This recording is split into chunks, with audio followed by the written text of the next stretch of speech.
मैं चलती हूँ, ठीक है ना? लेट हो रही हूँ मैं ऑलरेडी। अरे बेटा संडे के दिन तो छुट्टी कर लिया कर। माँ संडे के दिन तो ज़्यादा काम होता है नहीं। अच्छा ठीक है माँ, चलो मैं ऑलरेडी बहुत लेट हो रही हूँ। अब हाँ आने में लेट हो जाऊंगी है ना? ठीक है चलो बाय बाय बाय। पर ये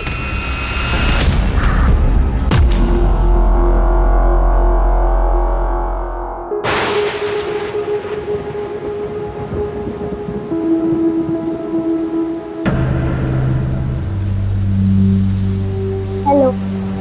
hello, happy birthday. Thank you. कैसी रही पार्टी? मम्मी ने फ्रेंड्स को बुला लिया था जो मैं नहीं चाहता था। तो क्यों नहीं चाहते थे? तुम्हें पता है तुम्हारी एज में तो ना मैं ये सोचती थी कि हर दिन मेरा बर्थडे होना चाहिए। तो अच्छा होता ना अगर हर दिन बर्थडे होता तो। पर किसी का बर्थडे हर दिन कैसे हो सकता है? इसलिए तो रीजन है, उसे तो अच्छे से सेलिब्रेट करो। ये लो, मैं आपके लिए केक लाया हूँ। मैं भी कुछ लाई हूँ। चलो पहले केक खाएं। Wow, thank you. ये वाला तो मैं खा लूं? पहले बर्थडे बॉय खाएगा। Happy birthday. चल अब बारी है गिफ्ट की। ये लो तुम्हारा गिफ्ट। Thank you. खोल के तो देखो।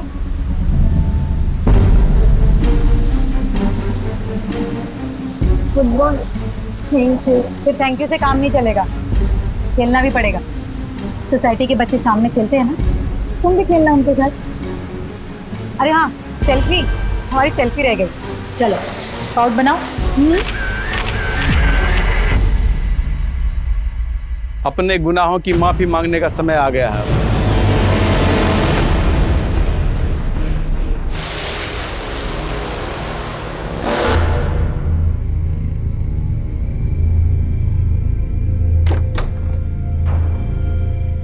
बहुत सही समय पर आई। आजा जल्दी हाथ मुंह धो ले। नहीं बाप, आप लोग खाइए, भूख नहीं लगी है मुझे। देख तेरी पसंद की दाल बनी है, इसे खाने का नाम लेके ऐसा नहीं करते। देख दाल तू चख। बस इसी लाड़ पे ना सिर चढ़ा रखा है इन्हें। आप कुछ बोलते क्यों नहीं? प्रियंका, लड़के वालों का कई बार फोन आ चुका है, उन्हें तेरी फोटो पसंद आई है, मिलने के लिए कह रहे हैं। हाँ तो ना कर दो। शादी नहीं करनी है मुझे कितनी बार कह चुकी हूँ, अच्छी तरह से जानती हूँ। मेरा इस घर में रहना आप लोगों के लिए प्रॉब्लम है, लेकिन ये घर पापा का है, तो इसलिए इस घर पर मेरा भी उतना हक है जितना आप दोनों का है। और रही बात खर्चों की ना, तो पूछ लीजिए भाभी से, हर महीने टाइम से पैसे दे देती हूँ। पैसे देती हो, कोई एहसान नहीं करती हो, ठीक है? और सौरभ ने जिंदगी भर का ठेका नहीं लिया तुम्हारा। मुझे आपसे वैसे भी बात नहीं करनी है। Thank you very much.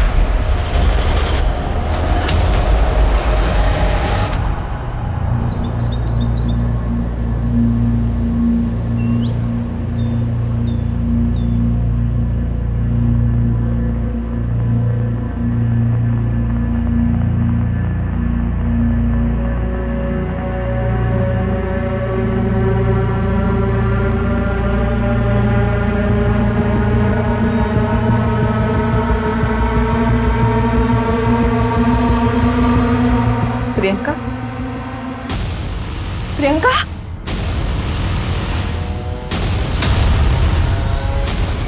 Priyanka, Priyanka, Priyanka, अरे बच्चा, प्रियंका, सौरभ।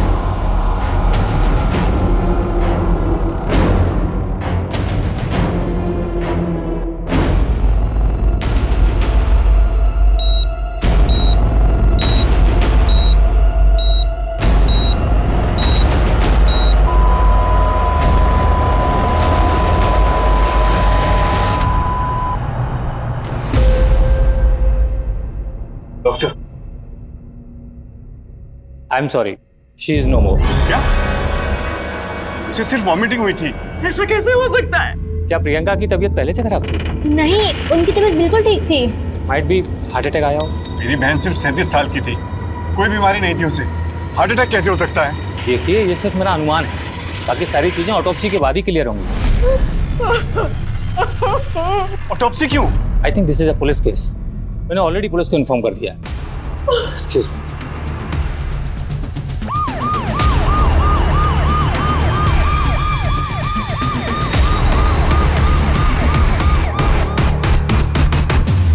सर ये है प्रियंका की फैमिली। आप ऑटोप्सी की शुरुआत कीजिए। आप? जी मैं प्रियंका का भाई हूँ, गौरव दीक्षित। क्या हुआ था? सुबह हम मम्मी की आवाज सुन के प्रियंका के कमरे में गए तो देखा।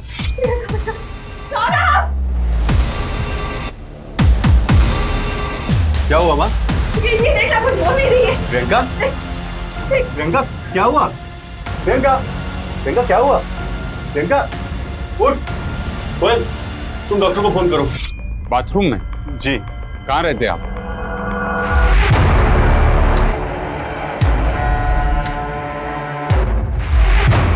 सर, वोमिटिंग रेसिड्यू है, मरने से पहले वोमिट किया होगा।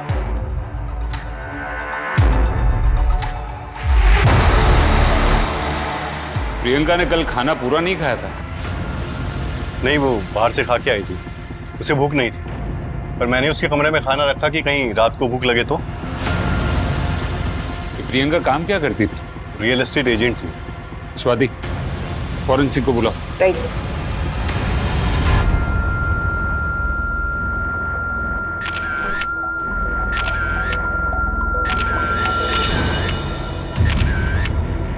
मम्मी, हाँ, क्या हुआ?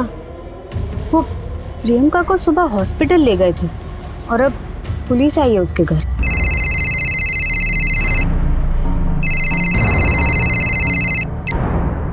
हेलो, क्या?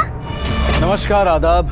क्राइम पेट्रोल सतर्क के आज के एपिसोड में मैं अनूप सोनी आप सबका स्वागत करता हूं। घाव हमारे जीवन का अभिन्न हिस्सा बन जाते हैं क्योंकि कई घाव दिखते हैं और कई नहीं दिखते। कई बार जो घाव नहीं दिखते हैं वो हमारी आत्मा, हमारी सोच पर ऐसे निशान छोड़ देते हैं जिन्हें शायद हम खुद भी नहीं पहचान पाते। एक 37 वर्षीय लड़की प्रियंका के परिवार को उसका शव उसी के बाथरूम में मिलता है।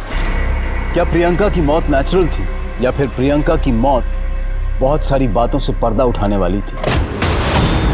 सर, पोस्टमार्टम रिपोर्ट के मुताबिक प्रियंका की मौत नींद की गोलियों की हेवी डोज की वजह से हुई। नींद की गोली? जी सर, 10-12 से ज्यादा गोलियां।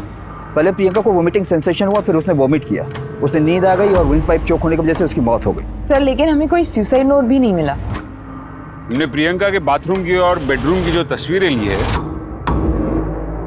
उसमें भी कहीं स्लीपिंग पिल्स की बोतल नजर नहीं आ रही। मुझे लगता है कि हमें दोबारा बारीकी से उसके घर की तलाशी लेनी होगी।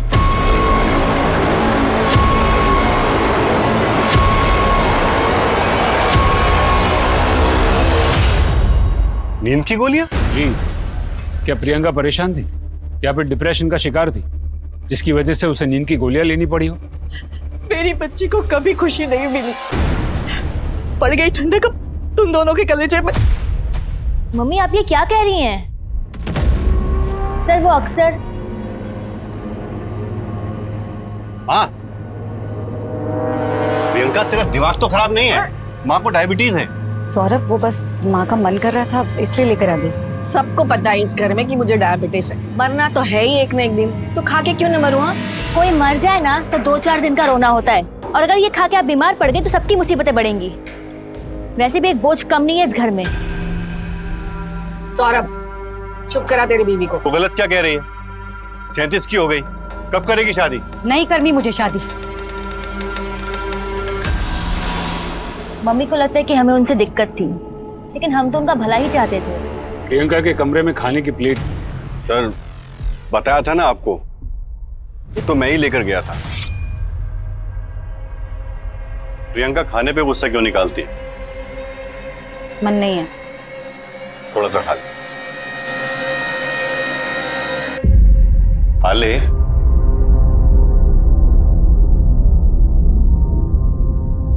कोयल तेरी भलाई के लिए ही कहती है ना। अच्छा, अगर शादी नहीं करनी है तो आगे क्या सोचा है लाइफ के बारे में? मैं अब दोबारा घाव नहीं चाहती। मतलब? 5 साल पहले प्रियंका अमित पुरोहित के साथ रिलेशनशिप में थी। वो दोनों शादी भी करना चाहते थे, लेकिन अमित बहुत ही गुस्से वाला आदमी था। वो आए दिन प्रियंका पर हाथ उठाता था। शादी से कुछ दिन पहले ही प्रियंका ने... अमित, ये सब क्या है? 10 दिन बाद हमारी शादी होने वाली हो, तुम ये सब कर रहे हो? शर्म आ रही है मुझे तुम पर। अमित, मैंने तुम्हारी मार तक झेली, लेकिन मैं ये सब बर्दाश्त नहीं करूंगी कभी भी। हमारी शादी का कार्ड दिखाने आई थी तुम।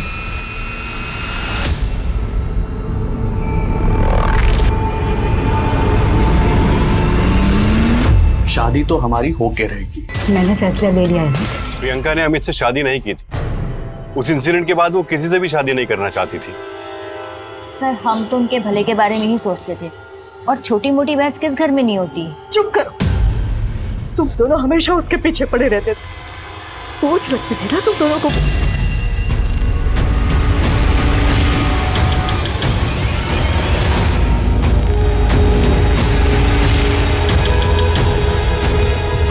सर ये देखिए नींद की दवाई।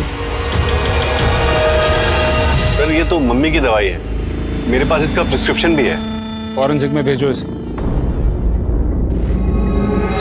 सर माँ के अकॉर्डिंग प्रियंका की शादी न करने और यहाँ रहने से भाई भाभी ज्यादा खुश नहीं थे। सर हो सकता है प्रियंका खुद ही अपने अकेलेपन से खुश ना हो और उसने सुसाइड कर लिया हो। लेकिन जिस इंसान को पता है कि वो सुसाइड करने वाला है, अगले दिन सुबह इस दुनिया से चला जाएगा, क्या वो दूसरे दिन पहनने वाले कपड़े तैयार करेगा? प्रियंका के बारे में हर एक छोटी से छोटी डिटेल पता करो, स्पेशली प्रियंका का लास्ट दिन। उस लास्ट दिन की प्रियंका की हर एक मूवमेंट के बारे में जानकारी इकट्ठा करो। पता करो कि प्रियंका के सिस्टम में नींद की गोली कब और कैसे आई। यस जी सर।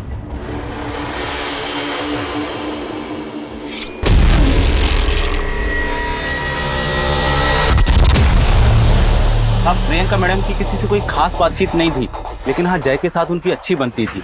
भाभी तब पता नहीं मनीषा मैडम को क्या प्रॉब्लम थी।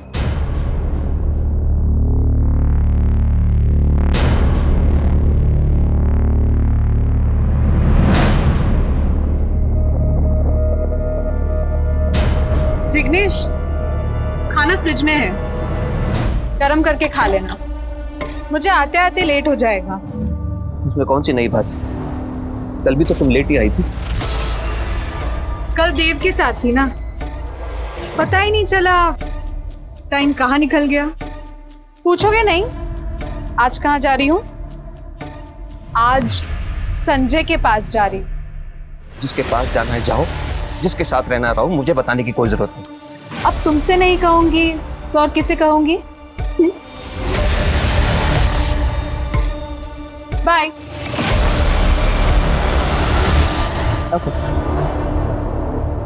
मैडम ये सुसाइड का मामला है। आप कौन? जी मैं संजय दुबे, इस नवजीवन सोसाइटी का सेक्रेटरी। संजय दुबे जी, ये दुनियादारी करने से अच्छा है आप हमारी इन्वेस्टिगेशन में मदद कीजिए। प्रियंका को जानते थे आप? जी जानता था। सोसाइटी में जैसे सबको जानता हूँ वैसे उसको भी जानता था।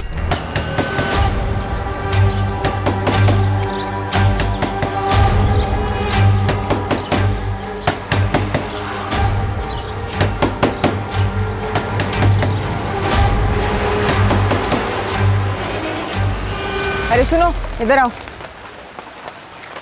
ये मनीषा कहाँ गई है?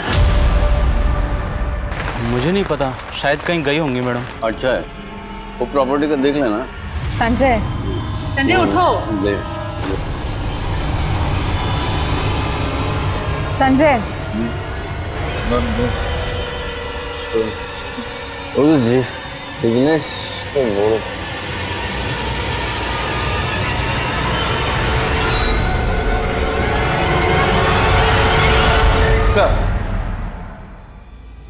सर ये रही प्रियंका के कॉल डिटेल्स।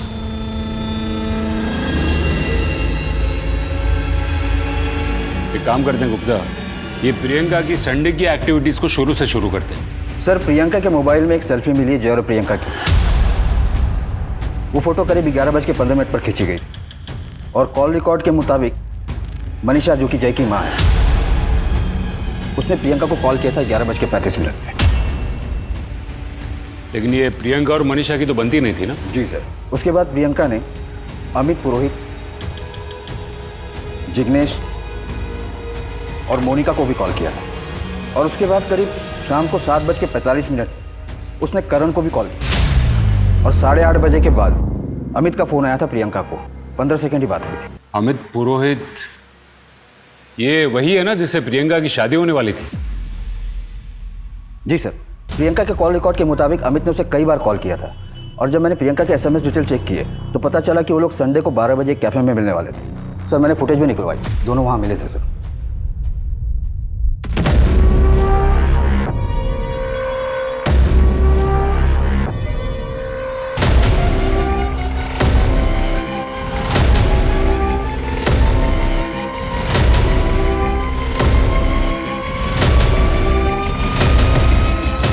सर लेकिन ये फुटेज तो कुछ और ही बता रही है।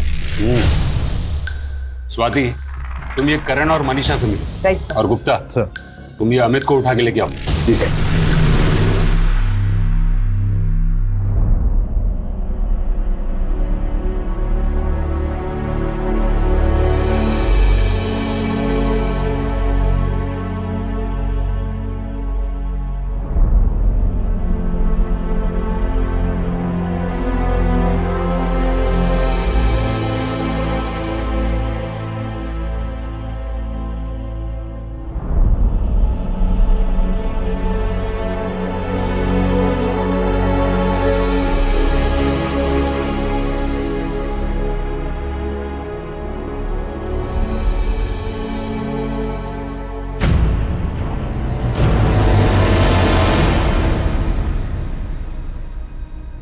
संजय, ये सब क्या है? तुम नहीं समझो। तुम समझाओ तो सही, मैं सब समझूंगी। मैंने एक घाव पहले भी देखे है और आज तो ये एकदम ताजा है। क्या बात है संजय? मैं अच्छा आदमी नहीं हूँ आयशा, मुझसे बहुत बड़ी गलती हो गई। गलती?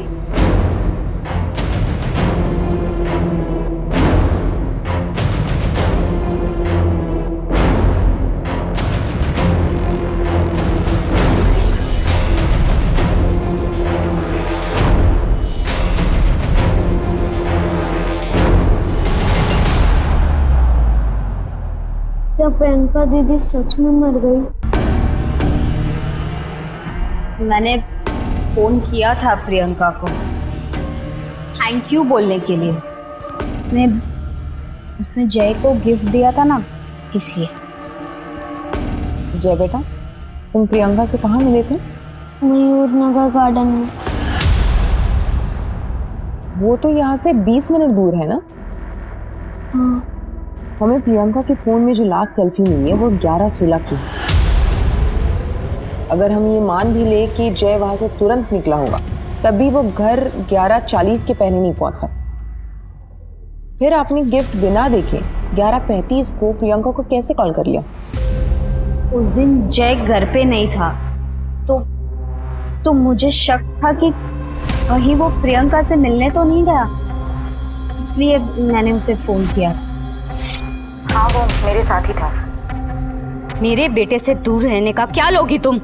हाँ, उसे भी तुम अपनी तरह बनाती जा रही हो प्रियंका। मैं तुमसे लास्ट बार कह रही हूँ, मेरे बेटे से दूर रहो वरना अच्छा नहीं होगा। प्रियंका के साथ रहना इसे अच्छा लगता था। मैं नहीं चाहती थी कि जैसी जिंदगी प्रियंका ने काटी वो मेरे जय को भी अपने जैसा बना दे। जय बेटा, आप ठीक हो?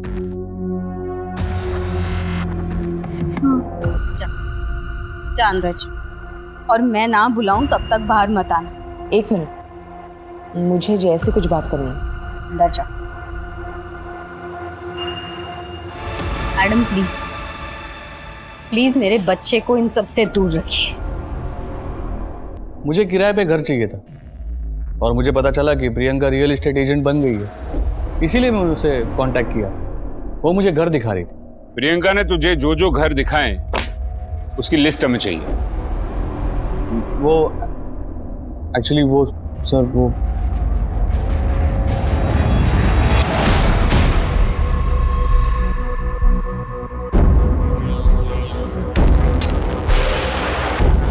ये कौन से घर दिखा रही है? एक सच बता दे, वरना तेरा इतिहास देखकर हमें तुझे अंदर करने में ज्यादा वक्त नहीं लगेगा। बता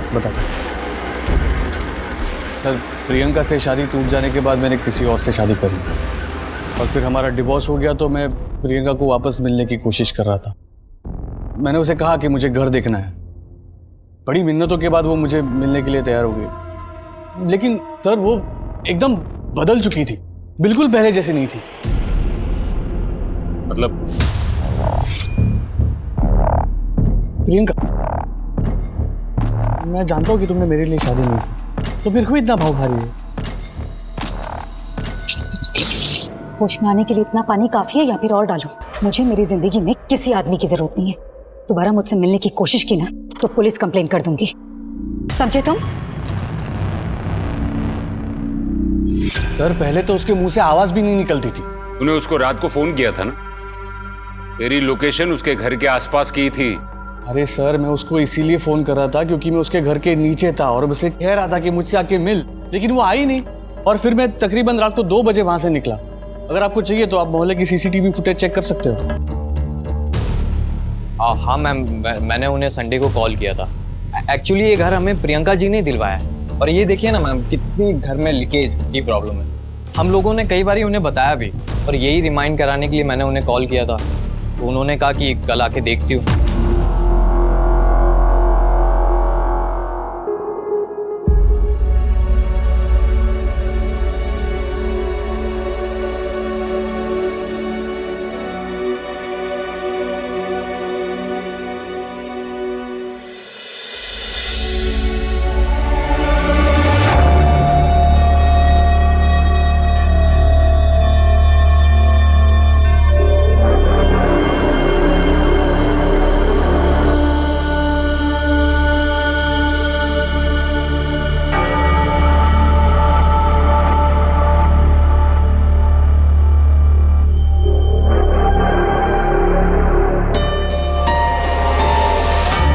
हमारे समाज में शादी करना ही अक्सर सेटलमेंट का रूप माना जाता है। अगर कोई स्त्री या पुरुष शादी नहीं करना चाहता है तो उसे ऐसे देखा जाता है जैसे वो कोई बागी है, समाज के खिलाफ है, समाज में रहने के लायक नहीं। पुलिस को प्रियंका के बारे में ऐसी कई चीजें पता चल रही थी।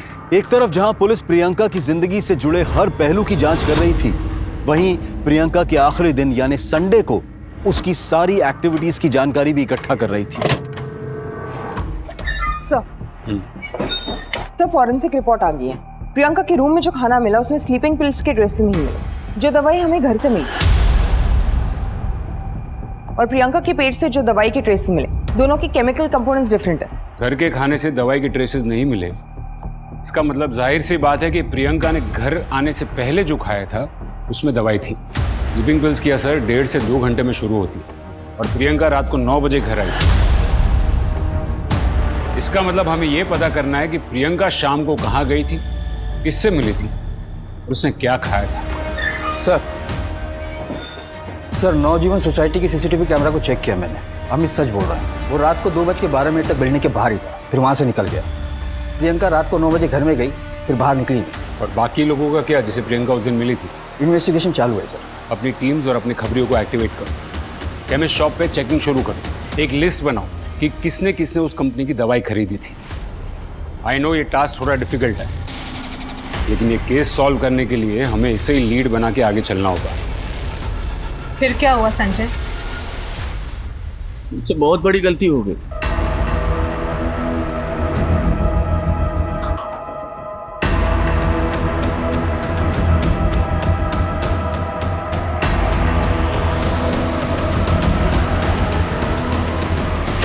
क्यों करते हो ये सर?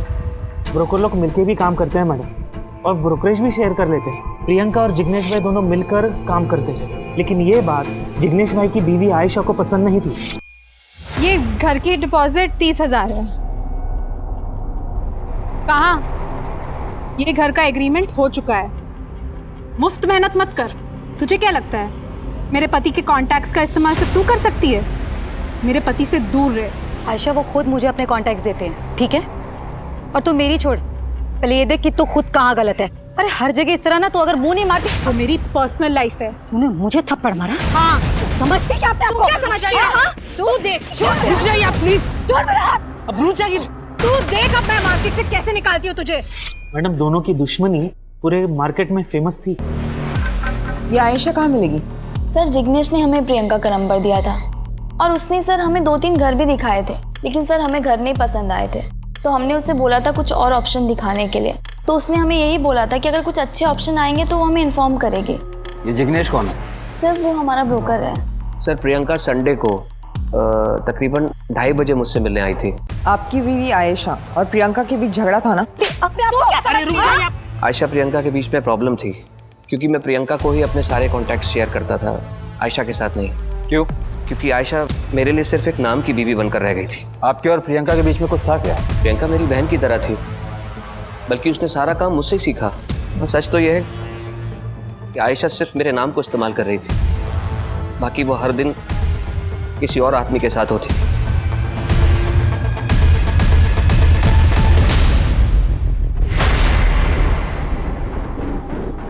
सर, ये आयशा की डायरी।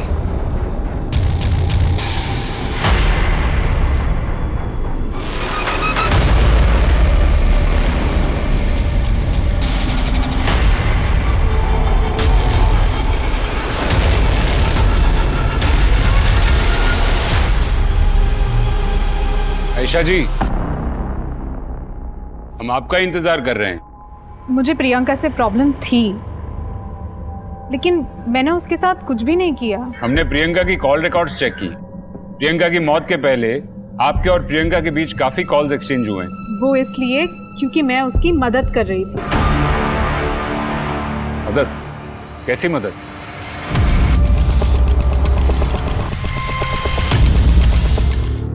क्यों बुलाया तूने मुझे यहाँ?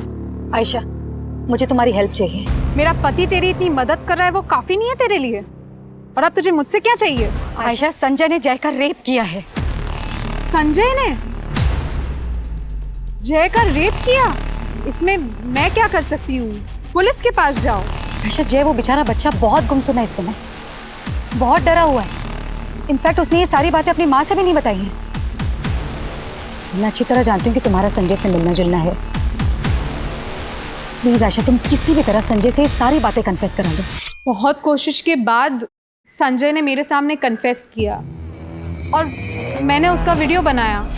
अच्छा, मैं उस दिन नशे में था। डोरबेल बजी, मैंने दरवाजा खोला और सामने जय था। वो अपनी बॉल लेने घर आया था। मुझसे बहुत बड़ी गलती हो गई। मैंने जय का रेप किया है। कहाँ है वो वीडियो? मैं वीडियो बना पाई उसके पहले ही प्रियंका की मौत हो चुकी थी, इसलिए मैंने वो वीडियो सौरभ को दिया था। मुझसे बहुत बड़ी गलती हो गई। मैंने जय का रेप किया है।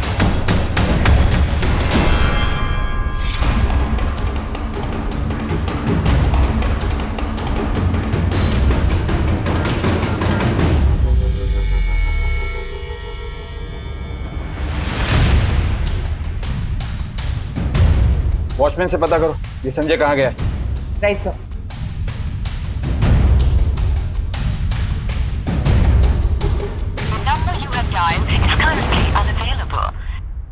नहीं मैडम, हमें नहीं मालूम संजय साहब कहाँ हैं। हमने तो उन्हें 2 दिन से नहीं देखा। ये सब मैंने किया है। मुझसे बहुत बड़ी गलती हो गई। मैंने जय का रेप किया है। तुमको नहीं लगता कि तुम्हें ये वीडियो लेकर हमारे पास आना चाहिए था?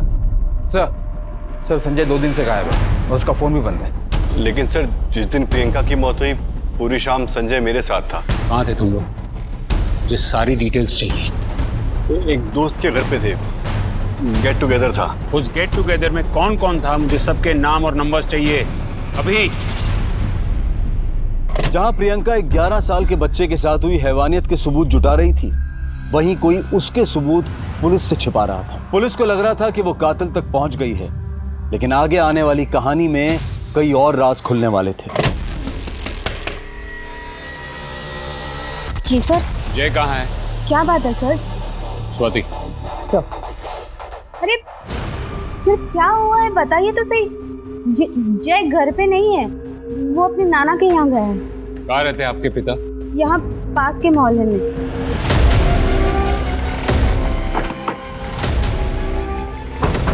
आपको पता है जय के साथ क्या हुआ है?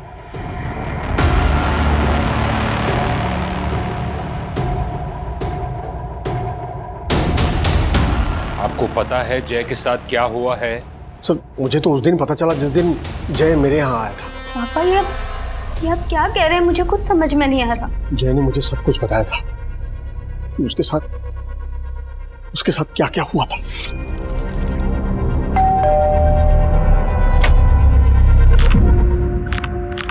अंकल, वो बॉल आ गई आपके घर में। जा अंदर जाके ले। Thank you uncle.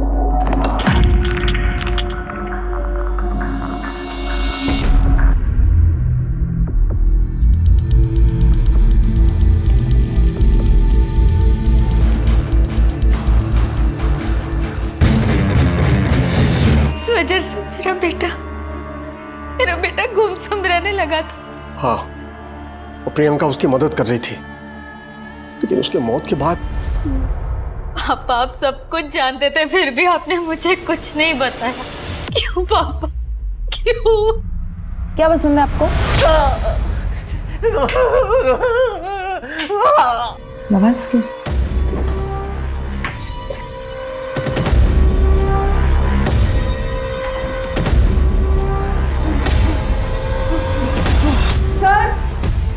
सर इधर आइए जल्दी। अरे सर रुकिए ना सर, कहाँ जा रहे हैं आप? एक मिनट सर।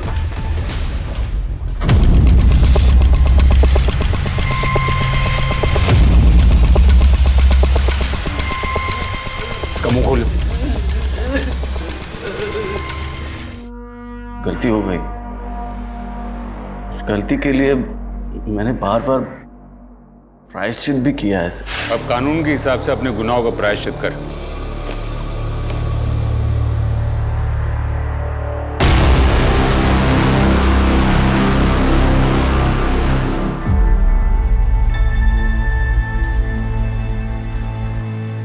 मेरे नाती के जीवन को बर्बाद कर दिया था उस आदमी ने सर।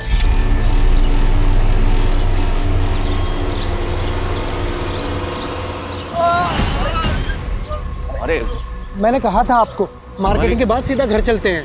क्या हुआ क्या है इनको? सर का बीपी लो हो गया है। मैं एम्बुलेंस बुलाता हूँ। अरे नहीं सर, आप घर छोड़ दीजिए, हमें पास में घर है, मैं इनको कॉफी पिला दूंगा, ठीक हो जाएंगे ये।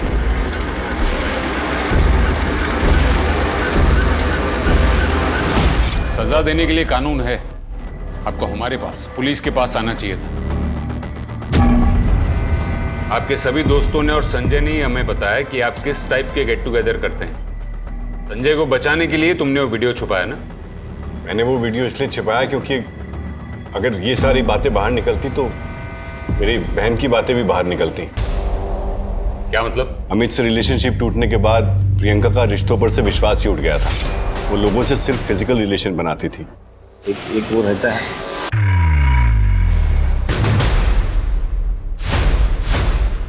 बुरा मत मान, पर तेरी बहन को मैं हर दिन अलग अलग गाड़ियों में से उतरते हुए देखता हूँ। देख, मुझे उसकी पर्सनल लाइफ से कुछ प्रॉब्लम नहीं है, पर ये सब सोसाइटी के अंदर अच्छा नहीं लगता ना। सौरभ, ये मेरी लाइफ है। शादी कर ले प्रियंका, ये सब करने से लाइफ नहीं कटने वाली। तो प्लीज ये मेरी लाइफ में इंटरफेयर करना बंद कर दे तो अच्छा रहेगा। एक बार नहीं कई बार उसे समझाया, लेकिन वो समझी नहीं। पता नहीं कौन से गुनाहों की सजा हमें मिल रही थी कि जाने अनजाने में हमारे या हमारे परिवार के हाथों जो गुनाह हुए हैं, हम उसका प्रायश्चित कर सकें। मैं तो अपने परिवार में सबके गुनाहों की माफी भी मांगता था। आप जानते हैं कि प्रियंका किस किस से मिलती थी? नहीं सर। सर, प्रियंका के फोन से ऐसा कोई भी क्लू नहीं मिल रहा जिससे ये पता चले कोई इस समय किससे डेट कर रही थी या किससे मिल रही थी।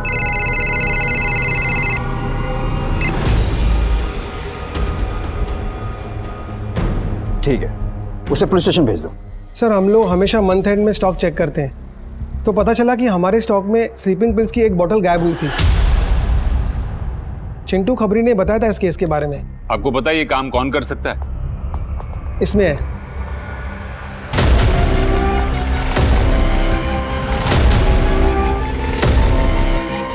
कौन है ये बंदा और कहाँ रहता है? सर, ये सुनील है। 3 दिन पहले ही काम छोड़कर चला गया और अभी तो फोन भी नहीं आंसर कर रहा है। मुझे सुनील की डिटेल्स चाहिए।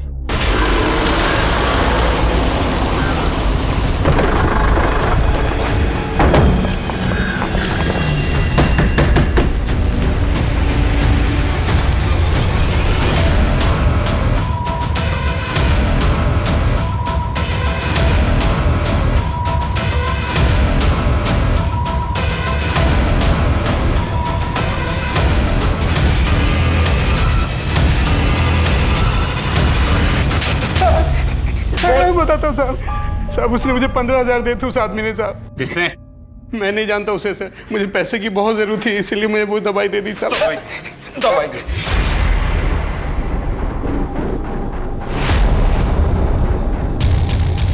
जो दवाई बिना प्रिस्क्रिप्शन के देना गैर कानूनी है, तूने वो दवाई दी कैसे? साहब, मेरी बीवी को बच्चा होने वाला था, इसलिए गांव पैसे भेजने थे। तू वो आदमी का स्केच बनवा सकता है? हाँ साहब।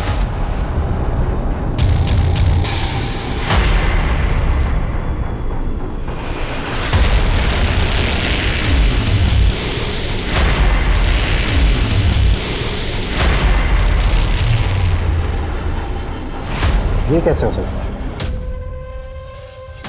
गुप्ता सर, गिरफ्तारी के पहले हमें कुछ सबूत इकट्ठे करने होंगे।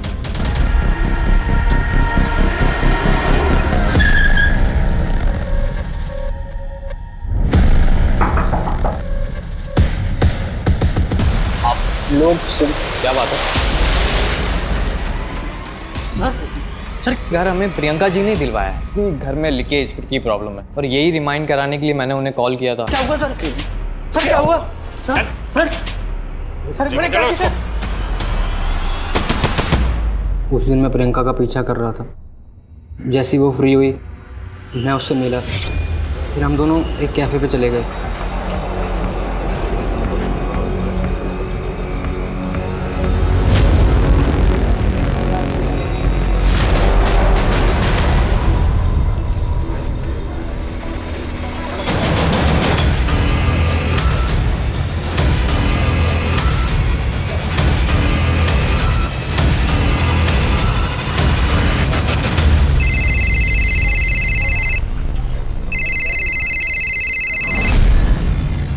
प्रियंका जी, वो समीर आपके साथ है क्या?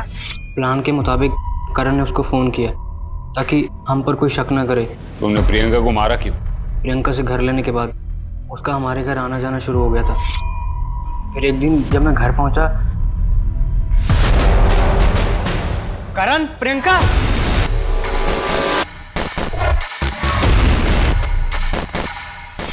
वो हम दोनों के साथ थी, पर उस दिन के बाद तो क्या प्रॉब्लम है? अरे तुम्हारी एज के लड़कों को तो ये सब एक्सपीरियंस चाहिए होती है। ये आप कैसी बातें कर रहे हैं? हम दोनों एक साथ, आप किस? नहीं है पॉसिबल।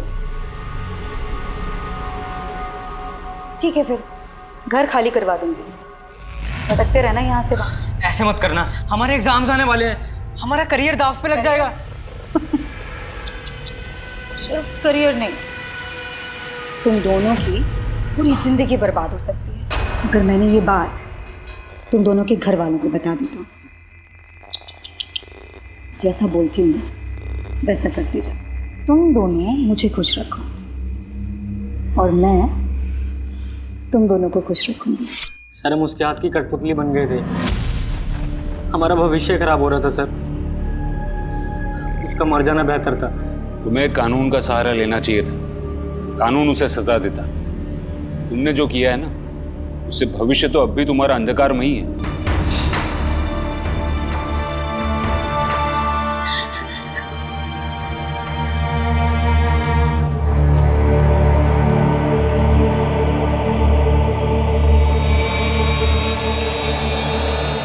प्रियंका एक बुरे रिलेशनशिप से बाहर निकली थी, जिसके बाद उसका नजरिया इस हद तक बदल गया कि शायद उसे खुद पता नहीं चला कि वो कब अमित की तरह बन गई।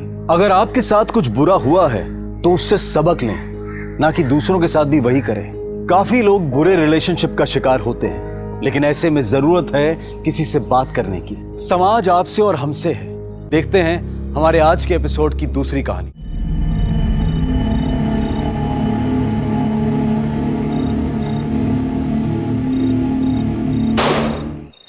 Happy birthday to you. Happy birthday to you. Happy birthday dear Bhabhi. Happy birthday to you. Hey! Happy birthday भाभी। शीतल, हमारी शादी के बाद ये तुम्हारा पहला बर्थडे है, तो ये खास तुम्हारे लिए मेरी तरफ से। अब ये बताओ तुम्हें क्या चाहिए? डाइवोर्स। मजाक कर रही हो क्या भाभी?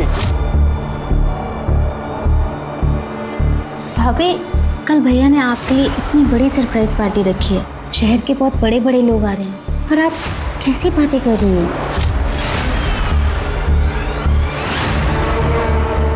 मुझे डाइवोर्स चाहिए, मतलब चाहिए। और अगर ऐसा नहीं हुआ तो आप सब जानते हैं कि मैं क्या कर सकती हूँ।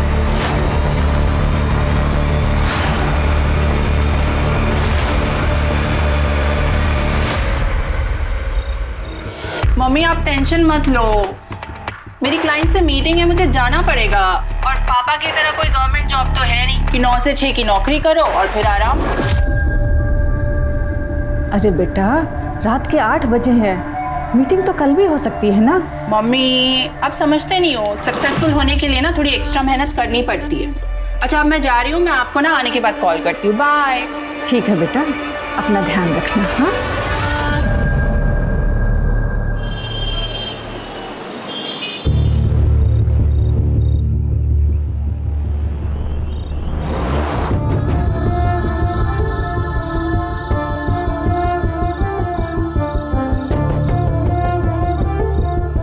हाय, आई एम मनीष मित्तल। मुझे लगता है हम कहीं मिल चुके हैं। आई विश मिले होते। By the way Maya. Nice to meet you.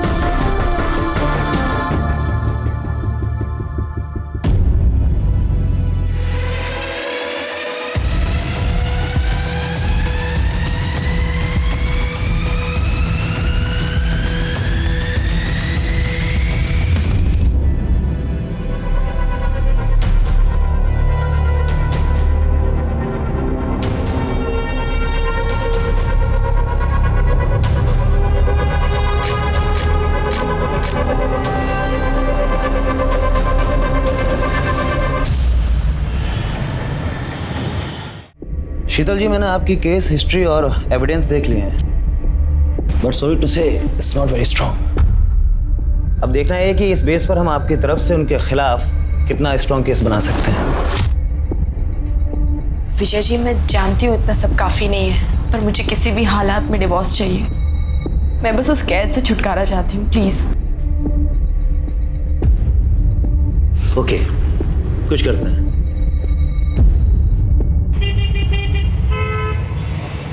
हाँ पापा, ये जॉब बहुत अच्छी है, यहाँ बहुत कुछ सीखने में मिल रहा है। और आप देखना मेरा प्रमोशन भी ना बहुत जल्दी हो जाएगा। चलो अच्छा है, पर मैं तुझसे नाराज हूँ। तेरी माँ बता रही थी कि तू मेरा 9 से 5 की सरकारी नौकरी का मजाक उड़ा रही थी। तुम दोनों माँ बेटी मिलकर मेरी पीठ पीछे मेरी बहुत चुगली करते हो, हैं? मैं आप दोनों को बहुत मिस कर रही हूँ। अच्छा मम्मी, वो मैंने पैसे भिजवाए थे, आपने चेक किए ना? हाँ, मिल गए। बस इसी तरह तरक्की करती रहे और तेरा काम अच्छे से चलता रहे। जैसी टाइम मिले मिलने आ जाना। हाँ, बहुत जल्दी आऊंगी। अच्छा मम्मी, एक इम्पोर्टेंट कॉल आ रहा है, मैं आप लोगों से बाद में बात करती हूँ। Bye, love you. Hello,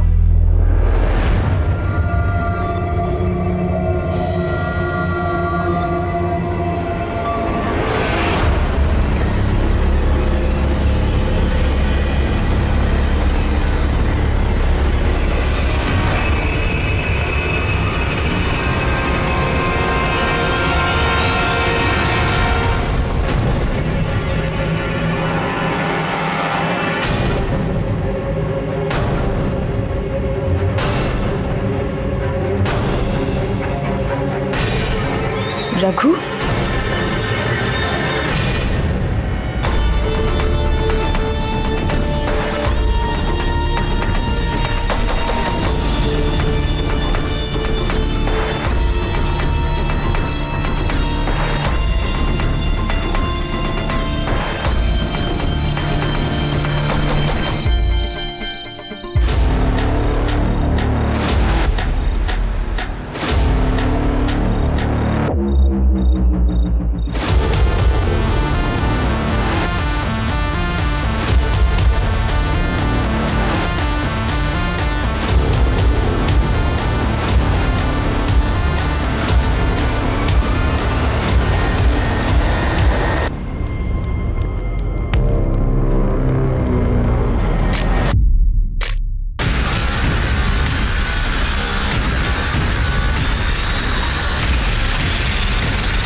Sheetal ji, guess what, बधाई हो, डिवोर्स फाइनल हो गया है और एलिमनी में आपको 50 लाख रुपए मिले हैं और साथ में सेटलमेंट में एक बंगलो और एक कार भी। हैप्पी?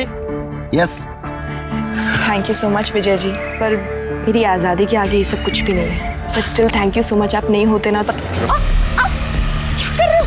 इस चोर ने मेरे पैसे से तेरा घर तो भर दिया है, लेकिन याद रखना ये पैसा तुझे कभी हजम नहीं होगा। छोड़ो। हेलो मिस्टर, क्या हो रहा है? क्या हो रहा है? हेल्प! पुलिस! अरे देखो आके आदमी गुंडागर्दी कर रहा है। भैया छोड़ो यहाँ से। छोड़ूंगा नहीं तुझे, मैं नहीं छोड़ूंगा मैं। लेके जा भैया, छोड़ो भैया। शीतल जी, आर यू ओके? या। अरे सुनो, कल रात माया ने मैसेज किया है कि वो नई नौकरी के लिए दुबई चली गई। अरे ऐसे कैसे अचानक, बिना बताए? रुको, मैं उसको कॉल लगाता हूं। हाँ हाँ, जल्दी लगाइए। ये लड़की बिना। क्या हुआ? घंटी बज रही है। बेटा मेरी तो कुछ समझ में ही नहीं आ रहा, मैं तेरे तलाक पर क्या कहूँ। पता नहीं क्या हो गया तुझे आजकल। साल भर तेरी शादी को हुआ नहीं और माँ, नरेश से शादी करना मेरी जिंदगी की सबसे बड़ी भूल थी। अब मैंने वो भूल सुधार ली है। अब क्या करूंगी? अब सबसे पहले अपनी आजाद जिंदगी जीऊंगी, उसके बाद एक अच्छी सी नौकरी ढूंढूंगी। माँ, मैंने बहुत सारी जगह ना रेज्यूमेज दे दिए अपने। बेटा वो बहुत बड़े लोग हैं, संभल कर रहना। माँ, तुम बेकार में चिंता कर रही हो, कुछ नहीं होगा मुझे। अब देखना, अब मेरी लाइफ बिल्कुल सेट है। हाँ माँ, मैं कोशिश करूंगी जल्द से जल्द टिकट्स मिल जाए। तुम बस अपना सारा का सारा सामान पैक रखना। Okay bye.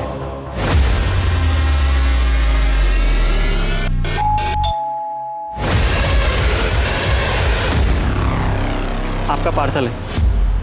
नहीं, पर मैंने कोई पार्सल मंगवाया ही नहीं है। आप शीतल लादा है ना? हाँ। तो फिर आपका ये, पकड़िए इसको। अरे पर मैंने कोई पार्सल मंगाया ही नहीं है, तो मैं कैसे लूँ इसे? मेरे पास इतना टाइम नहीं है, पकड़िए इसको। अजीब जबरदस्ती है, नहीं मंगाया मैंने।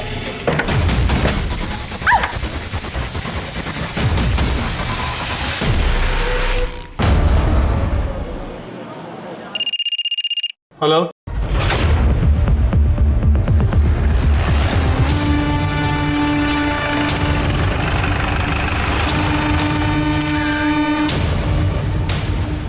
सर सेक्सुअल असॉल्ट ऐसा कुछ नहीं लग रहा। चारों तरफ अच्छे से देखो।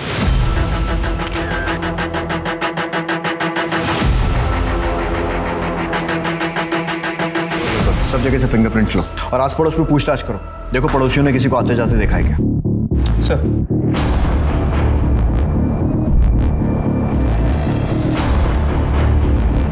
सर। ठीक है।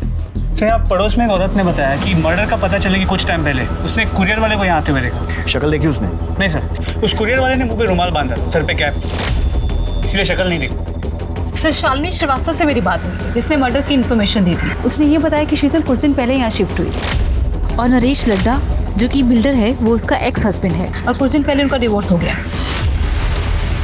ठीक है, बॉडी पोस्टमार्टम के लिए भेजो। सर हम नरेश से मिलकर आते हैं। 1 महीने पहले आपका और शीतल का डाइवोर्स हुआ। सेटलमेंट में उसने इतना बड़ा घर लिया, पैसे भी लिए होंगे। मार्केट में आपकी रेपुटेशन खराब हुई, वो अलग। अब आप ही बताइए, ये वजह कम है आप पर शक करने के लिए कि आपने ही शीतल को मारा है या फिर मरवाया? देखिए, मेरा जो नुकसान होना था हो चुका। उसका मर्डर करवाने से मुझे क्या मिलेगा? और वैसे भी डिवोर्स मैंने नहीं, उसने मांगा था मुझसे, और वो भी तब जब हम उसका बर्थडे सेलिब्रेट कर रहे थे। तुम्हें क्या चाहिए? डाइवोर्स। उसने मांगा और आपने दे दिया। हम थक चुके थे उसके टॉर्चर से, और मुझे पता चल गया था कि वो मुझसे नहीं, मेरे पैसों को चाहती थी। उसका मर्डर का सुन के बुरा तो लगा, लेकिन उससे ज़्यादा मुझे सुकून भी मिला है कि अब वो हमें परेशान तो नहीं कर पाएगी। वरना जब से शादी करके आई थी तब से हमें सिर्फ और सिर्फ दुख दिया था सर, और कुछ नहीं। भाभी, दाल में पानी थोड़ा ज़्यादा नहीं हो गया? भाभी सुनो ना, मैं ना घास फूस खा के बोर हो चुका हूँ, तो डिनर में चिकन मटन कुछ बना देना प्लीज़। भाभी ये रोटी थोड़ी कच्ची है। अरे शीतल, तुमने कुक को क्यों निकाल दिया? वो ठीक ठाक खाना बना रहा था। क्यों? खाना ठीक नहीं बना रही हूँ मैं? हाँ? और सब्जी खाने में क्या प्रॉब्लम? अपने स्वाद के लिए जरूरी है किसी की जान ली जाए? हाँ? मेरा मतलब है शीतल कि हम कुक अफोर्ड कर सकते हैं, और तुम लड़ा खानदान की बहू हो, तुम्हें किचन में काम करने की क्या जरूरत है? तुम नई नई आई हो, एंजॉय करो बस। आपको खाने से प्रॉब्लम थी ना, आप मुझे अकेले में जाकर बोल सकते थे। ऐसे अपने भाई बहन के सामने मेरी बेइज्जती करने की कोई जरूरत नहीं थी, समझे आप? भाभी आप गलत समझ रहे हैं। बिल्कुल ठीक समझ रही हूँ मैं। तुम तीनों भाई बहन मिलकर सिर्फ और सिर्फ मेरी बेइज्जती करना चाहते हो, मुझे नीचा दिखाना चाहते हो। नहीं खाना नहीं खाना ना, लो फेंक दो इस खाने को, मत खाओ। हमें लगा कि समय के साथ वो समझ जाएगी। हमने उन्हें कभी फील नहीं होने दिया कि वो हमारे स्टेटस की नहीं है। बहुत प्यार से रखते थे, पर वो बदतमीजी करते थे और एक दिन तो उन्होंने हद ही कर दी। भाभी, मैं आपको बताती हूँ, ये ना, ये वाली साड़ी पे ये वाला ब्लाउज पहनो, बहुत अच्छा लगेगा, सूट करेगा आप पे।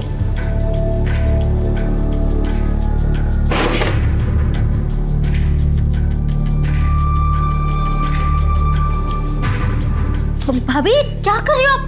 काट क्यों रही हो? तेरे छूने के बाद में अब मैं इसका पोछा भी नहीं बना सकती। और रही बात फैशन की, तो वो मुझे तेरी जैसी बहन जी से सीखने की कोई ज़रूरत नहीं है, जिसके पास पैसा तो बहुत है पर ओढ़ने पहनने की ज़रा सी अकल नहीं। आप लोग इतनी शराफत दिखा रहे थे और वो बदतमीजियाँ करती जा रही थी, क्यों? शायद उनकी नज़र सिर्फ हमारे पैसों पर थे, वरना वो प्रीतम से ऐसी बात नहीं करते। सर को बताओ ना, सर को बताओ। क्या हुआ? भैया वो कुछ महीने पहले की बात है, भैया काम से बाहर गए हुए थे और शीतल भाभी मेरे रूम में आई। जी भाभी, क्या कहा हमें बताइए। कुछ नहीं, वो मैं बोर हो रही थी तो मैंने सोचा तुम्हारे पास आके थोड़ा टाइम पास कर लूं। क्या कर रहे हो तुम?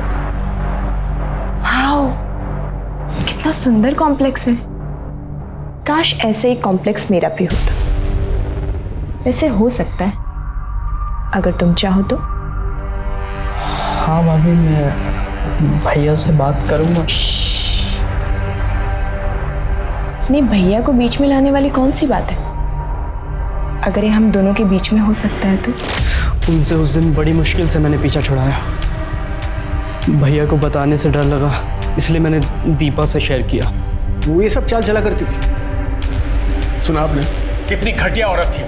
एक तो मैं इस बात से निकल नहीं पाया कि उसने मेरे साथ क्या किया है, क्यों किया, और आप मुझ पर उसके मर्डर का इल्जाम लगा रहे। प्लीज सर, मैं हाथ जोड़कर आपसे विनती करता हूं सर, हमें परेशान मत कीजिए। हमारा उसके मर्डर से कोई लेना देना नहीं है।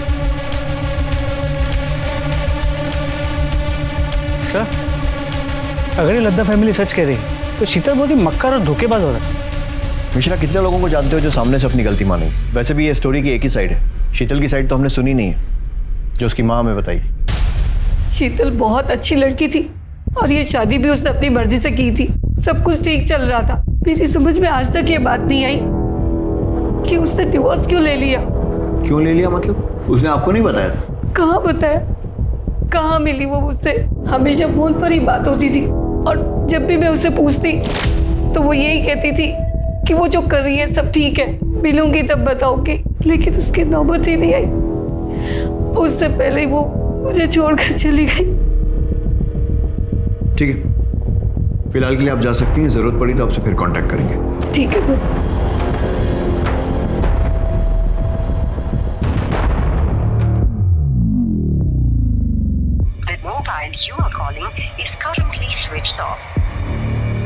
क्या हुआ? माया ने फोन उठाया क्या? अरे फोन तो तब उठाएगी जब वो नंबर लगेगा, उसका तो फोन ही स्विच ऑफ आ रहा है। क्या हो गया इस लड़की को? 5 दिन हो गए, दुबई से सिर्फ फोटो भेज रही है, यानी कि कम से कम एक कॉल तो कर ले। अरे ये भी तो हो सकता है कि इंडिया का नंबर वहाँ काम ना कर रहा हो और वहाँ का नंबर लेने में टाइम लग रहा हो। एक बार और कोशिश करो। तुम सब ठीक होगा, तुम जाओ, एक गिलास पानी लेके आओ मेरे लिए। सर। हाँ मिश्रा। सर, शीतल के घर के फोरेंसिक रिपोर्ट के मुताबिक उसके घर में सिर्फ उसी के फिंगरप्रिंट्स मिले। उसके घर में किसी भी सामान पे, इनफैक्ट डोरबेल पे भी किसी और के फिंगरप्रिंट्स नहीं मिले। इसका मतलब जानबूझकर फिंगरप्रिंट्स मिटाए गए। शीतल उस घर में कुछ महीनों पहले शिफ्ट हुई थी, लेकिन इस टाइम में भी कोई ना कोई तो घर में आया होगा, किसी ने तो डोरबेल बजाई होगी। मतलब यह कि जिसने भी उसे मारा या मरवाया है, सोची समझी प्लानिंग है। सर, शीतल की पोस्टमार्टम रिपोर्ट्स आ गई। सर, इसके मुताबिक उसकी मौत दोपहर 1 से 3 के बीच में हुई और चाकू से 3 बार पेट में वार किया गया। मतलब पीएम रिपोर्ट से भी कोई खास हेल्प नहीं है? नथिंग। सर, मैंने शीतल की बैकग्राउंड भी चेक की है। शादी से पहले या तलाक के बाद उसका कोई भी अफेयर वगैरह भी नहीं था। शीतल का एक्स हस्बैंड नरेश लड्डा और उसके भाई बहन, उनके कॉल रिकॉर्ड्स और मोबाइल लोकेशन? सर, अब तक नहीं आई, मैं जल्दी आ जाएंगे। जल्दी आएंगे सर।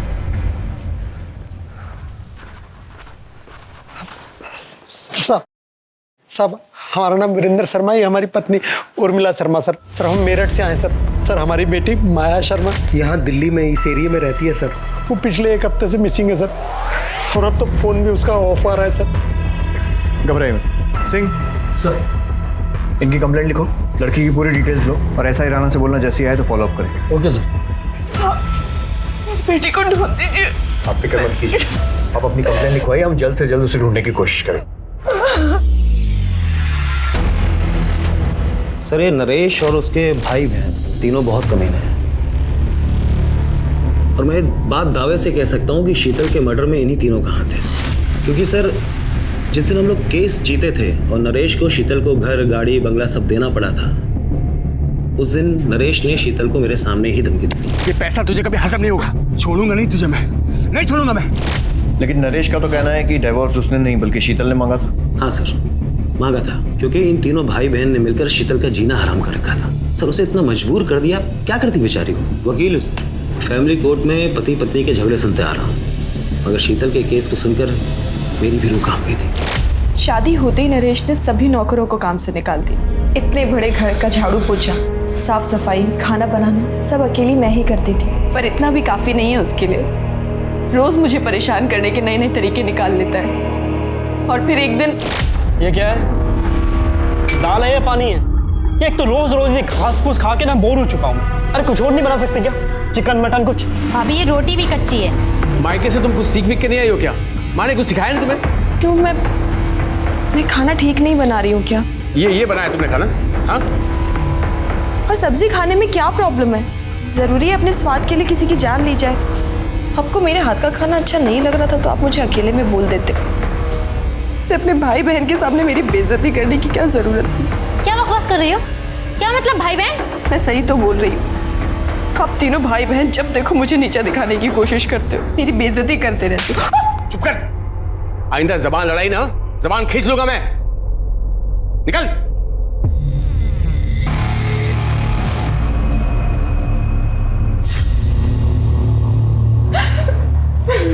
अरे अरे भाभी आप रो क्यों रही हो? हाँ अरे मैं कह रहा हूँ ना, चुप हो जाओ, चुप हो जाओ। क्या कर रहे हैं आप?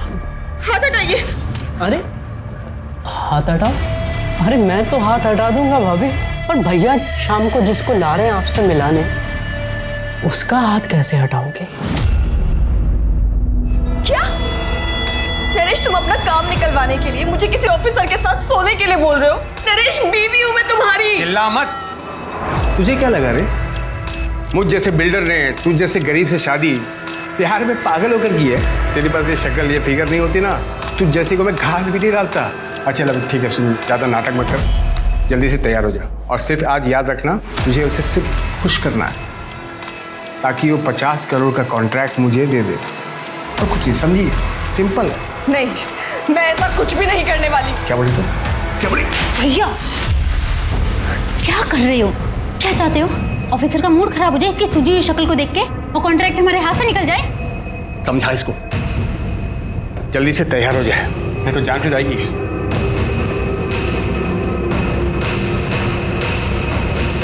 भाभी आप तैयार हो जाओ प्लीज।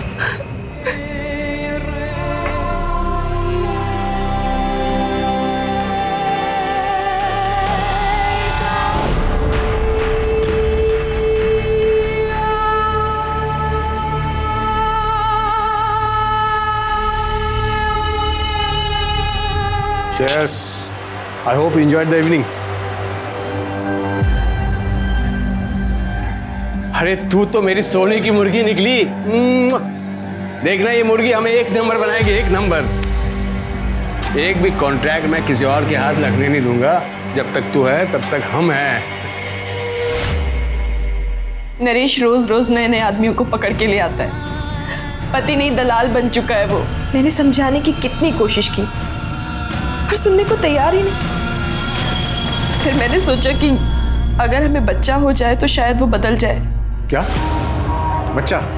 तेरा दिमाग खराब हो गया क्या? नरेश हमारी शादी को 8 महीने हो गए, अब तो माँ भी बच्चे को लेकर पूछने लगी है। अरे भाड़ में जाए तेरी माँ। बच्चा पैदा करके तेरा फिगर नहीं खराब करना है। मुझे बच्चा नहीं, पैसा चाहिए, बिजनेस आगे बढ़ाना, समझी? पर नरेश मेरी चुप कर, आगे इस बारे में कुछ बात नहीं होगी। चल साइड हट। कुछ सोचो सही, नहीं तो धंधा चौपट हो जाएगा। वो पुलिस वाला पैसे से भी नहीं मानेगा।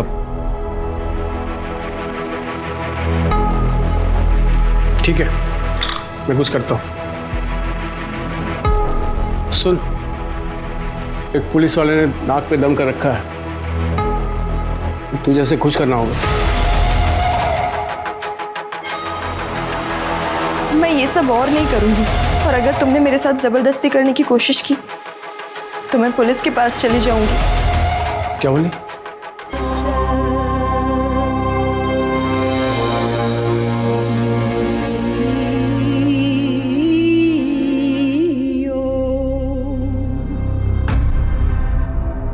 आप प्लीज मुझे जाने दीजिए। मैं ये सब अपनी मर्जी से नहीं करती हूँ। मेरा पति जबरदस्ती मुझसे करवाता है अपने बिजनेस के चक्कर में। आप पुलिस वाले हो ना, आप मेरी मजबूरी समझिए और प्लीज मेरी मदद कीजिए। अरे ड्यूटी पे भी जाना है, चल बिस्तर पे चल। नरेश साला कमीना है, लड़की का पैसा बचा लिया। चल। एक मिनट, मैं बस वॉशरूम जाकर आऊं प्लीज। अरे यार, मूड खराब कर दिया, जल्दी जा और जल्दी आना।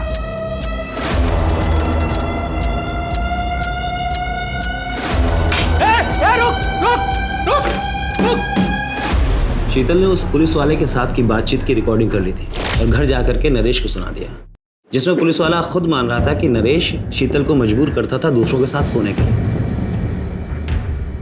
वो रिकॉर्डिंग सुनकर नरेश ने क्या किया?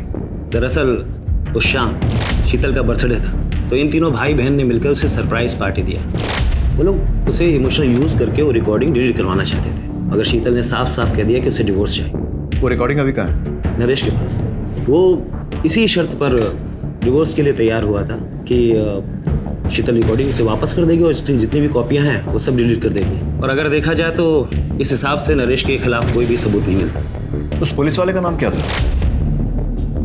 सर वो आप जानते हैं कि मैं बता नहीं सकता, लेकिन शीतल के लिए दुख होता है। कितनी मुश्किल से उसे वो सब चीज़ें मिली थी जिसकी वो हकदार थी।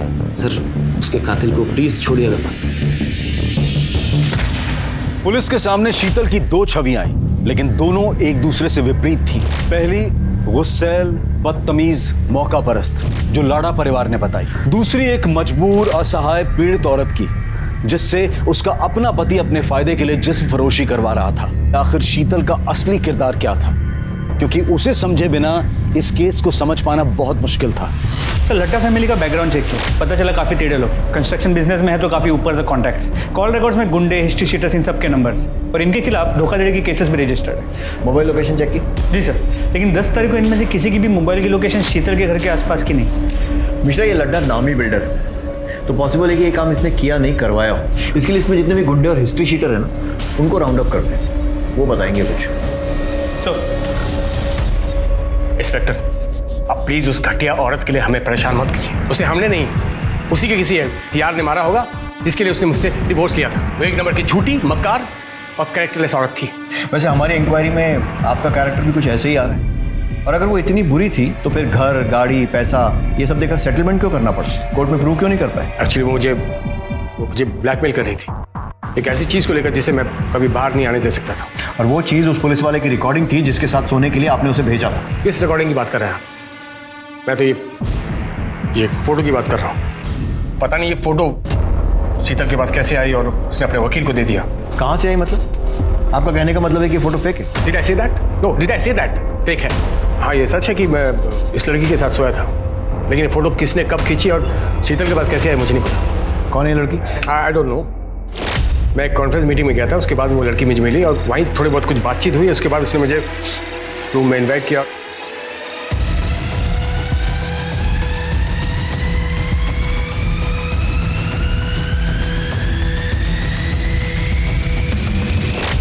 इस लड़की का कोई कांटेक्ट या एड्रेस? नो।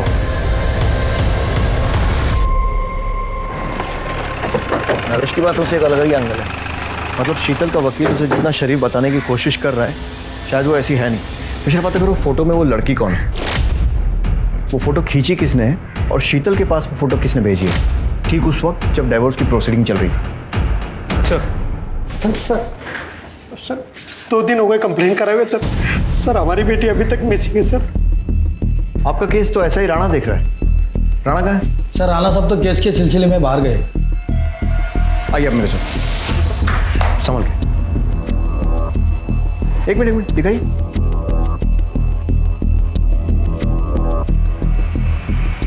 ये कौन है? यही तो हमारी बेटी माया शर्मा।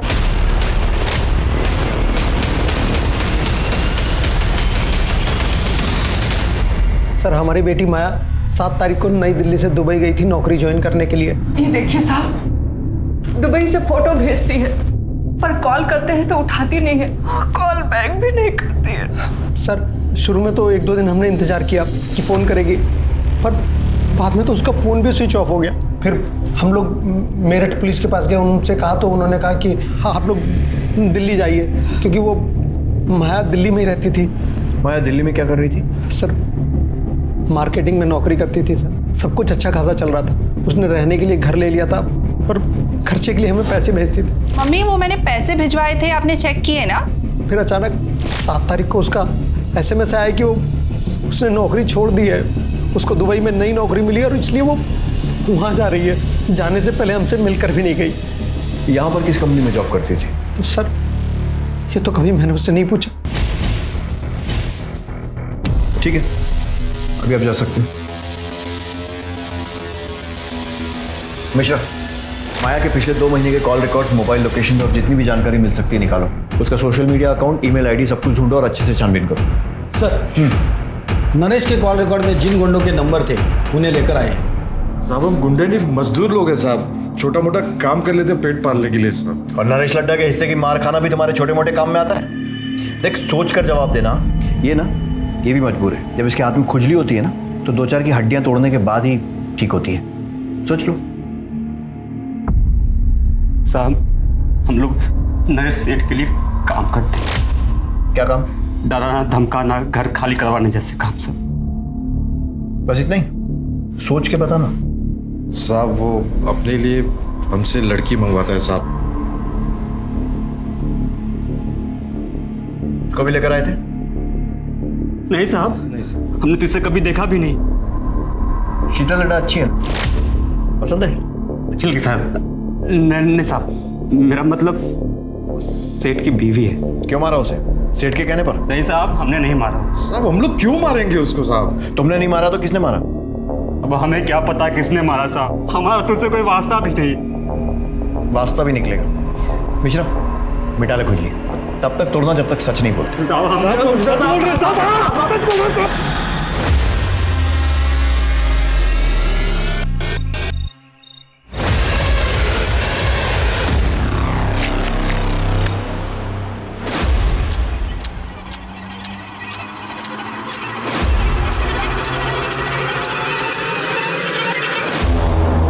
सर माया ने 7 तारीख को दोपहर 2 बजे की दुबई जाने की फ्लाइट की टिकट निकाली थी और 7 तारीख की सुबह 10 बजे उसने ऑनलाइन चेक इन भी किया। मतलब वो सही में दुबई जा रही थी? देख के तो ऐसा ही लगा, लेकिन ना वो एयरपोर्ट गई ना उसने फ्लाइट ली। टिकट लिया, ऑनलाइन चेक इन भी किया, तो फिर फ्लाइट क्यों छोड़ दी? हो सकता है लास्ट मिनट उसका मन बदल गया हो या फिर किसी ने ज़बरदस्ती उसे जाने से रोका। लेकिन दोनों ही केसेस में वो दुबई वाले पिक्चर्स कहाँ से आए जो उसने अपने माँ बाप को भेजे?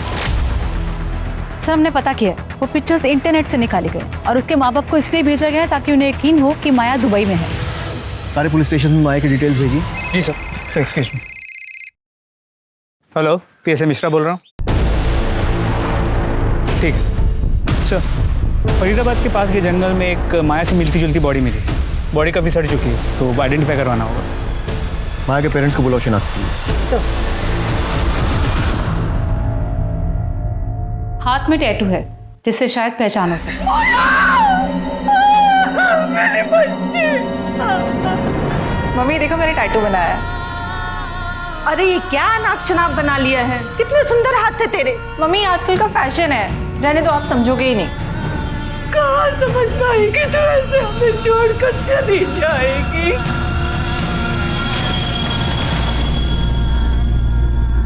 सर सूटकेस के अंदर या बॉडी के आसपास कोई सुराग नहीं मिला है। सर क्राइम ब्रांच ने यूसुफ नाम के ब्लैकमेलर को पकड़ा है। उसके फोन में शीतल के न्यूड पिक्चर्स मिले हैं।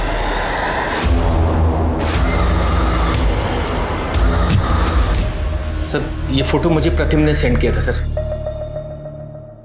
प्रतिम लड्डा? जी सर। क्यों भेजा था?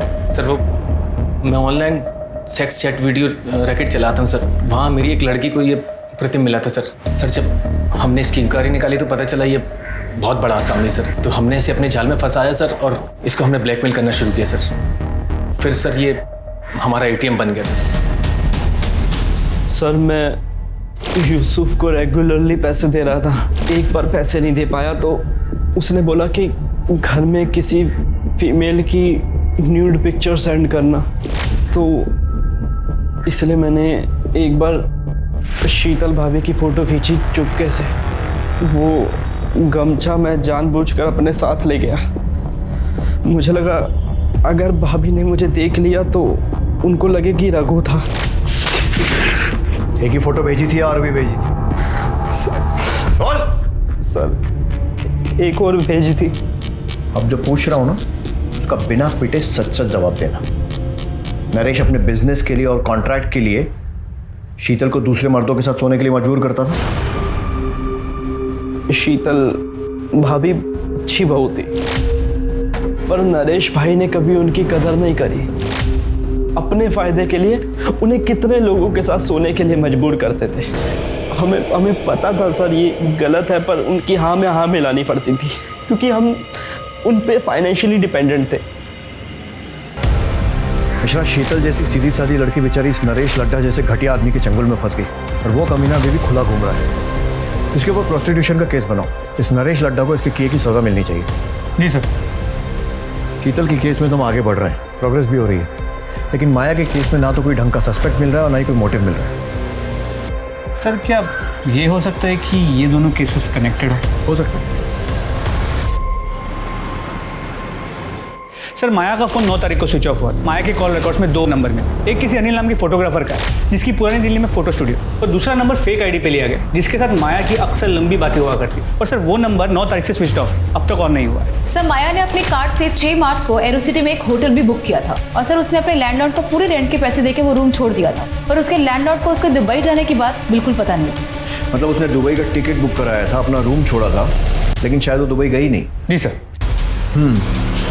सबसे पहले तो इस फोटोग्राफर को उठाओ, पता करते हैं माया और इसका क्या कनेक्शन, और दूसरा ये फेक नंबर, उसकी जो भी इंफॉर्मेशन मिल सकती है, कहाँ से इशू हुआ, प्रीपेड है, पोस्टपेड है, सब कुछ पता करो। सर। आखिरकार माया की पोस्टमार्टम रिपोर्ट से पता चला कि माया को नींद की दवा दी गई थी। 7 तारीख की दोपहर को लगभग 12 से 3 के बीच हुई। जिस दिन माया दुबई जाने वाली थी, क्या कोई ऐसा था जो उसे दुबई नहीं जाने देना चाहता था, या कोई ऐसा जिसके राज माया के पास थे? बताता हूँ सर। नरेश और माया की फोटो मैंने माया के कहने पे खींची थी और भी बहुत सारे लोगों के साथ उनकी फोटो मैंने खींची थी। जिसके साथ जैसी भी तस्वीरें खींची है ना, सब पुलिस स्टेशन में जमा कर। एक बात बता, ये काम माया खुद करती थी या किसी के कहने पर? खुद ही करती थी साहब, खुद ही कॉल करती थी, खुद ही सारी डीलिंग करती थी। और पेमेंट? पेमेंट कैश में होती थी, वो खुद ही करती थी। और कभी कभार महेश नाम का आदमी आता था, वो पेमेंट करने के बाद माया से मेरी बात करा देता था। माया के कॉल रिकॉर्ड्स में महेश को ढूंढो।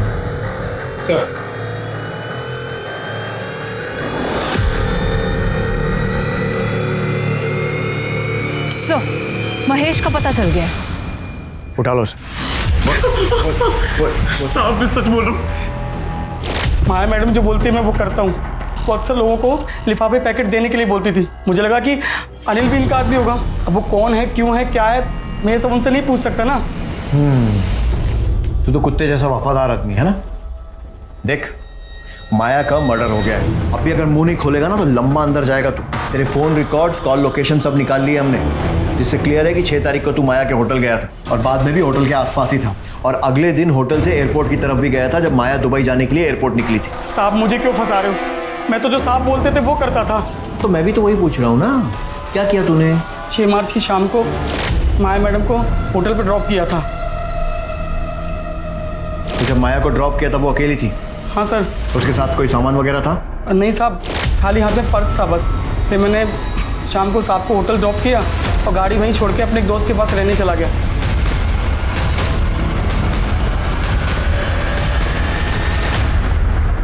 साहब ने कहा था कि अगले दिन 4 बजे आ जाना होटल, तो मैं उनको 4 बजे लेने पहुंच गया। सर मैडम नहीं आ रही? अरे हाँ महेश, तुझे बताना भूल गया था, वो तो 2 बजे की फ्लाइट से दुबई चली गई। चल देख क्या रहा, चल ना। Yes, sir. अच्छा ये बता, इन दिनों में तूने कुछ ऐसा देखा या सुना जो तुझे अजीब लगा? हाँ साहब, कुछ दिन पहले साहब किसी से फ़ोन पे बात कर रहे थे। जी देखिए, मैं उस पार्सल के लिए 1.5 लाख रुपए देने थे, लेकिन वो काम होना चाहिए। हाँ जी, काम की मुझे गारंटी चाहिए। पर साहब इतने पैसे उन्होंने मुझे लेके कहीं भेजा नहीं। पार्सल क्या था? वो नहीं पता साहब। कब की बात है ये? सब 10 मार्च की, जब मैं गाड़ी की चाबी लेने गया था। 10 मार्च के आसपास के विजय माशरी के सारे कॉल रिकॉर्ड्स और मोबाइल लोकेशन निकालो। सर पता चला है कि विजय उन दिनों एक नवीन नाम के हिस्ट्री शीटर के रेगुलर टच में था। सर इसके कहने पे क्या साहब? और तू दूध पीता बच्चा है ना जो इसकी बातों में आ गया? और तू मैंने कुछ नहीं किया साहब। जब कुछ नहीं करने के विजय माहेश्वरी ने तुझे 1.5 लाख रुपए दे दिए? हाँ बोल। साहब वो एक काम के नहीं 3 काम के पैसे थे साहब। विजय ने फोन करके मिलने बुलाया, मैं इसके साथ वहां पहुंचा।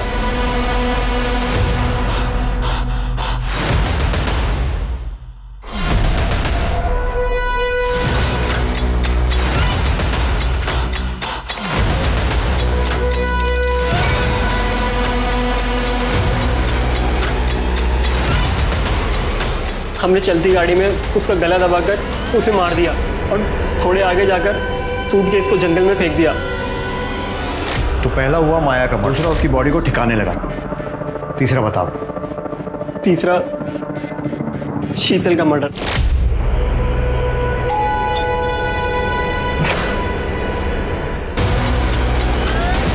क्या? तो कैसी लगी मेरी प्लानिंग? मोटिव समझ नहीं है, क्यों किया? माया से पीछे छुड़ाने के लिए।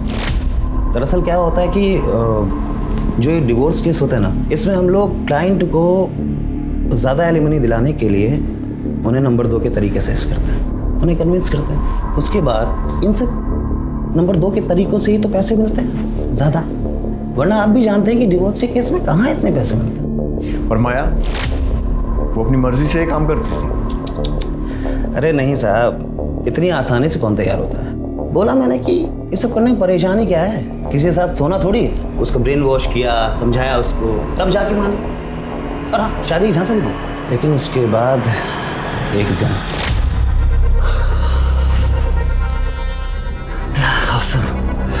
सिसली तुम कमाल, एक बार और हो जाए। एक बार क्यों, 10 बार करेंगे। रियली? लेकिन उससे पहले तुम्हें मुझे अपनी फर्म में पार्टनर बनाना होगा, अपनी बीवी को डिवोर्स देना होगा और मुझसे शादी करनी होगी। ये क्या बकवास कर रही हो? तो मुझे देखकर या सुनकर लग रहा है कि मैं बकवास कर रही हूँ। शुरू में मुझे लगा कि भूल जाएगी, मगर नहीं साहब, वो तो पीछे पड़ के रह गई। फिर मुझे लगा कि इसका कुछ ना कुछ तो इलाज करना पड़ेगा। तभी सडनली मुझे शीतल के केस से एक आइडिया मिला और मैंने डबल गेम खेला। मैंने माया को नरेश के पास ये कह के भेजा कि इस केस से ना हमें बहुत पैसे मिलने वाले हैं, और इतने पैसे कि हम उस पैसे से अपनी नई जिंदगी शुरू कर सकते। और उसके बाद मैंने अनिल से माया और नरेश की फोटो खिंचवा ली, और उन फोटो से मैंने शीतल को घर, पैसा, गाड़ी सब दिलवाया। इतना तो मैंने भी एक्सपेक्ट नहीं किया था, तो मैंने भी अपनी फीस बढ़ा दी, जिसकी वजह से मेरे और शीतल में झगड़ा हुआ और उसने मुझे पुलिस की धमकी तक दे डाली। फैमिली कोर्ट में नरेश ने शीतल को सबके सामने धमकी दी थी कि वो उसे छोड़ेगा नहीं। इसी बात का मैंने फ़ायदा उठाया और एक साथ दोनों को ख़त्म करने का प्लान किया, ताकि दोनों केस में नरेश का नाम आए और वो फंस जाए।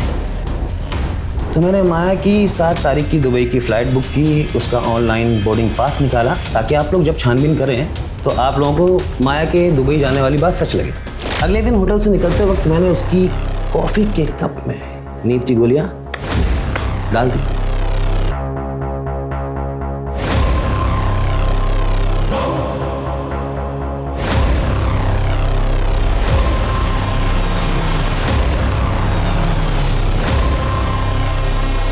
मैंने माया का फ़ोन अपने पास ही रख लिया था। एक रात पहले ही उसके घर वालों को मैंने मैसेज कर दिया कि मैं दुबई जा रही हूँ नौकरी के सिलसिले में, और 2 दिन तक दुबई की फ़ोटो भेजता रहा। उसके 2 दिन बाद मैंने उसके फ़ोन को तोड़ के फेंक दिया। माया और शीतल के मर्डर केस में चार्जशीट फाइल करो।